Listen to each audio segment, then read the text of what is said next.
নবী সাল্লাল্লাহু আলাইহি ওয়াসাল্লাম কাবা ঘরে নামাজ পড়ছেন। আবু জেহেল নাম শুনেছেন? আবু জেহেল দেখে ফেলেছে, এসে নবী সাল্লাল্লাহু আলাইহি ওয়াসাল্লামকে আঘাত করেছে, একটা ঘুষি দিয়েছিল। আল্লাহ রাসূল সাল্লাল্লাহু আলাইহি ওয়াসাল্লাম কিচ্ছু বলেন নাই। এই দৃশ্যটা দেখেছেন একজন দাসী, দেখে হামজা রাদিয়াল্লাহু আনহু স্বীকার করে ফিরছিলেন। তিনি কিন্তু তখন ইসলাম কবুল করেন নাই, নবীর চাচা, আপন চাচা।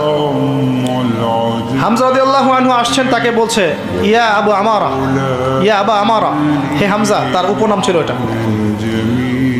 তুমি যদি দেখতে কিভাবে আবুল হাকাম ইবনে হিশাম মানে আবু জেহেল তোমার ভাতিজাকে গালি দিয়েছে, আঘাত করেছে।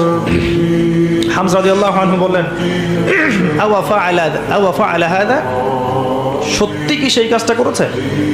তখন এই দাসী বলছেন ই ওয়া রব্বি, আল্লাহর কসম সত্যিই কাজটা করেছে।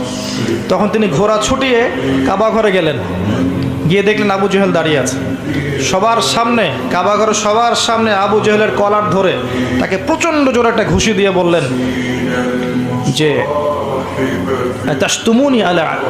আতাশতুমুনি ওয়া আনা আলা দীনি, তুমি কি আমাকে আঘাত করবে? আমি নিজে তার দিনের উপরে আছি। আকুলু মা ইয়াকুল, ও যা বলে, আমার ভাতিজা যা বলে আমিও তাই বলি। রুদ্দাহা ইন ইসতাতা'তা, তোমার যদি ক্ষমতা থাকে এই ঘুষি ফিরিয়ে দিয়ে দেখাও। কে বলেন এই কথা? হামজা রাদিয়াল্লাহু আনহু। এবং ওখানে সাক্ষ্য দিচ্ছেন যে আনা আলা দীনি ওয়া শাহিদতু আল্লা ইলাহা ইল্লাল্লাহ ওয়া আন্না মুহাম্মাদান রাসূলুল্লাহ। তোমার যা ইচ্ছা এখন করো। কারো বুকের কলিজা ছিল না, ওখানে হামজা রাদিয়াল্লাহু আনহুকে একটা আঘাত করে দেখায়।